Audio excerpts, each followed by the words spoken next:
It's difficult to express my excitement for today's news, but I'm going to try to express it in today's video about Ghost of Tsushima Director's Cut. Ghost of Tsushima, it launched back in July of 2020 to amazing fanfare and reviews. It was really something unique, something that offered this open world, but there was a connection between the gameplay systems and the game world itself that I felt were tangible, intrinsically tied to one another, where waypoints were just replaced by sitting back and watching the breeze. It also had ferocious combat, wicked upgrading, and a camera that would lose its mind like a rampaging bear looking inside your Coleman cooler for food whenever you rubbed up against a tent flap. But ignoring that, this was a phenomenal game. Today, Sony announced that Ghost of Tsushima Director's Cut is coming August 20th for PS4 and PS5 and includes the full expansion for the Island of Iki. So you might be noticing there's a lack of the PC port in this announcement for the Director's Cut, which is sad. I'll talk about why that might be at the end of the video. When it comes to the PS5 exclusive features for this brand new expansion, you have the haptic feedback, you have adaptive triggers, you have 3D audio changes, you have faster loading.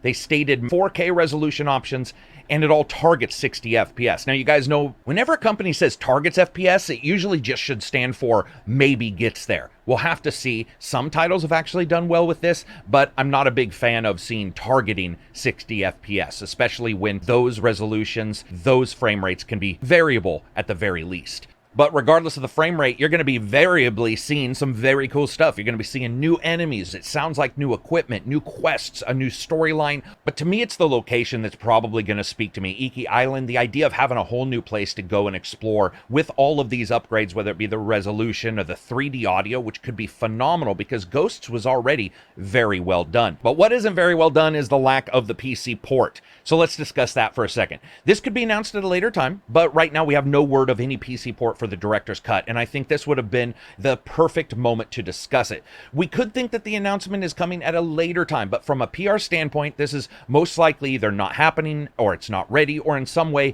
the release is not solid enough for Sony to announce it in any kind of combination if it is coming. It could also be that Sony wants to keep the exclusivity of the game locked to the consoles and that fanfare going for it for a longer time, as Ghost is considered one of Sony's best new IPs. This is a perfect time to get into it, especially as we're starting to come out of the pandemic. We're starting to get more PS5s, well, maybe not more, but a couple more PS5s out there on the shelves, and you can get that excitement. You can drum it up again. Ghost of Tsushima is a title that I enjoyed through and through. From moment to moment, it had that ferocious combat that just felt like you were living inside of a movie, but at the same time, exploration that felt more open and organic than many other open world games do, with a lot of that, hey, here's a new system here, you can hunt here, your balls on your horse get large. Actually, the balls on the horse getting larger in Red Dead is pretty fucking phenomenal. But you get my drift. I'm excited. This is going to be awesome. I can't wait to see this expansion. I want to know what you guys think. Post it in the comments. Please feel free to follow me on Twitter. That is in my description. Or follow me here. Subscribe. Go ahead. We got a Patreon as well. You guys can help. I don't do sponsored bullcrap. I would love for you guys to come on, join the Patreon, join the Discord, and jump in. Peace out, and I hope you enjoy the rest of your week.